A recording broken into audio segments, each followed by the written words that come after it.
Agora, eu quero te ajudar a ser capaz de eliminar os seus vícios de maneira eficaz, com essa estratégia que tem ajudado muitas pessoas ao redor do mundo, baseada na neurociência. Vamos começar. O que é o vício? Seus níveis de concentração e seu humor estão péssimos. Você se sente indo de mal a pior. Infelizmente, a maioria das pessoas experimentam ou buscam aumentos enormes de dopamina, levando a essas quedas severas de dopamina abaixo da linha de base, que é o nível estável de dopamina. Isso é o que chamamos de vício. Quando usamos uma droga ou realizamos uma atividade que leva a grandes picos de dopamina depois de acontecer o pico de dopamina, você irá sofrer algo chamado de depressão de dopamina. A depressão de dopamina é a redução dos níveis de dopamina no cérebro, que podem ocorrer por diversos fatores, como o consumo excessivo de substâncias ou atividades que provocam grandes picos de dopamina, a destruição de neurônios dopaminérgicos por doenças neurodegenerativas ou a diminuição da síntese ou liberação de dopamina por alterações genéticas ou ambientais. A depressão de dopamina pode causar diversos sintomas, como depressão, falta de motivação, perda de prazer, dificuldade de concentração, alterações de humor, problemas de memória, alucinações e delírios. E isso é uma das coisas que levam as pessoas a experimentarem muita dor em suas vidas. E muitas pessoas vão buscar a atividade ou substâncias que liberam dopamina novamente para se sentirem melhor, mas a verdade é que isso acaba piorando ainda mais a situação delas, pois o pico dopaminérgico acontece novamente, o que acaba alimentando a depressão. Isso acontece quando as pessoas se viciam em algo.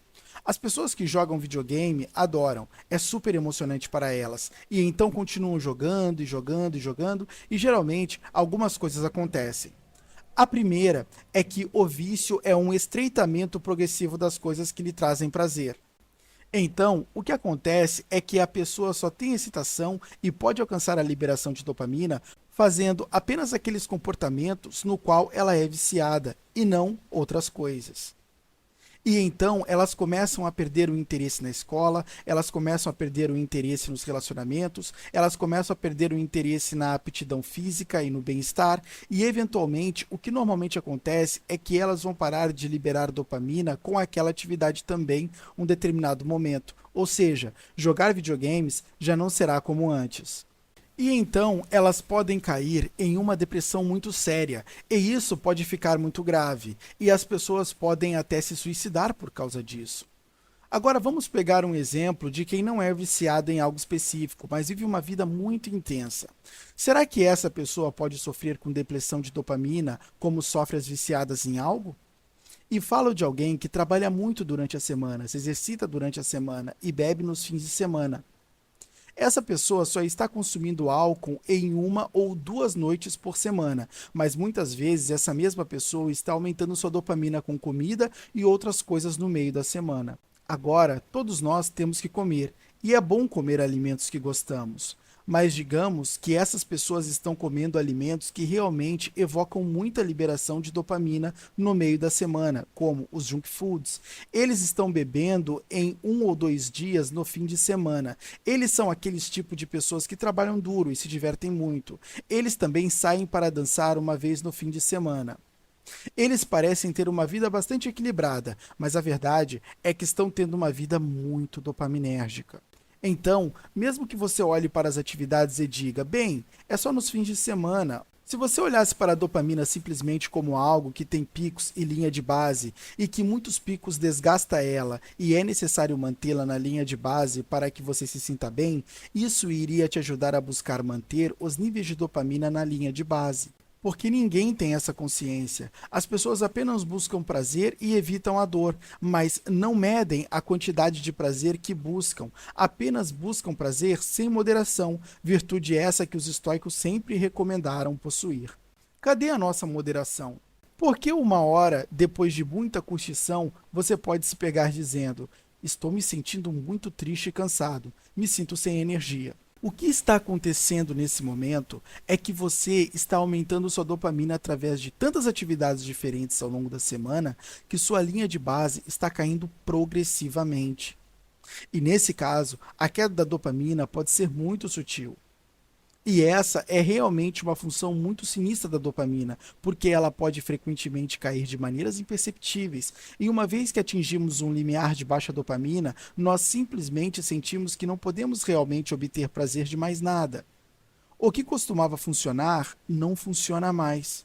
E isso começa a aparecer muito com os vícios severos, como cocaína e anfetamina, e tendem a levar a esses grandes aumentos de dopamina e, em seguida, a essas quedas muito severas abaixo da linha basal, que é o nível saudável. Agora, é claro, todos nós devemos nos envolver em atividades que gostamos. Eu certamente faço isso. Todo mundo deveria fazer isso. Uma grande parte da vida é buscar atividades e coisas que gostamos. Mas a chave aqui é entender essa relação entre os picos de dopamina e a base e entender como eles se influenciam mutuamente. Porque uma vez que você faça isso, você pode começar a fazer escolhas realmente boas no curto e no longo prazo para manter o seu nível basal de dopamina. Ter picos de dopamina não necessariamente é ruim, mas a verdade é que eles precisam de uma dosagem, e no final das contas, vai depender de cada pessoa perceber os seus excessos e aplicar a moderação aos seus costumes. Não espere que alguém te diga como moderar os seus comportamentos. Identifique os excessos e aprenda a moderar você mesmo. É assim que se lida com a dopamina. Porque tanto os picos como ter um nível suficientemente saudável de dopamina são os que impulsionaram a evolução da nossa espécie e são realmente o que impulsiona a vida de qualquer pessoa. É preciso fazer sexo e isso representa um pico de dopamina. E sempre será preciso fazer sexo, assim como é preciso comer e isso também representa um pico de dopamina. Perceba que essas atividades são necessárias, mas precisam ser moderadas, não somente para manter a dopamina sob controle, mas até para a sua sobrevivência. Se comer demais, você sabe perfeitamente bem onde irá parar, assim como o sexo demais tem os seus malefícios. No final das contas, prazer é bom, mas precisa ser dosado. E até mesmo a dor é boa, mas precisa ser dosada também. Resumindo, a dopamina é uma coisa boa, mas precisa ser dosada. O que fazer quando a dopamina está abaixo dos níveis normais? Você pode estar se perguntando o que deve fazer se estiver experimentando uma queda no seu nível de dopamina por causa da prática de alguma atividade física ou o consumo de alguma substância que levou a grandes picos. Vamos pegar como exemplo a história de um cara que eu conheci que era viciado em videogames. Ele decidiu, depois de uma sugestão minha, fazer um jejum completo de 30 dias de celular, de videogames e de mídias sociais de todos os tipos.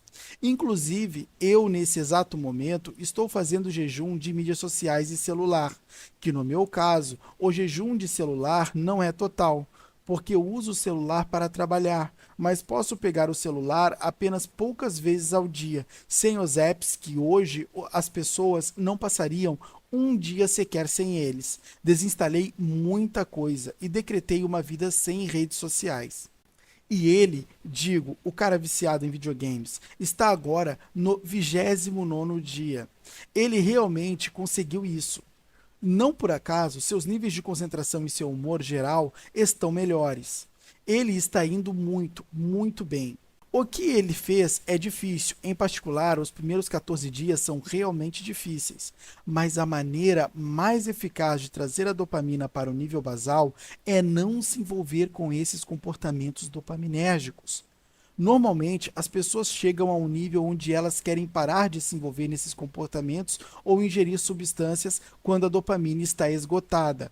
Foi nesse momento que ele começou a fazer o jejum de dopamina que eu sugeri, porque o jejum dos hábitos dopaminérgicos é nada mais do que o jejum de dopamina. Depois disso, ele começou a melhorar. Hoje, ele está se sentindo bem, ele está se exercitando novamente. Este é um exemplo muito relevante de como o sistema de dopamina pode ser estabilizado. Então, para qualquer um que tenha experimentado uma queda real na linha de base, que tenha tendências viciantes, seja com comportamentos ou substâncias, esse sempre vai ser o caminho a seguir. Realizar o jejum de dopamina para estabilizá-la, realize o jejum de dopamina para estabilizá-la e então você estará livre.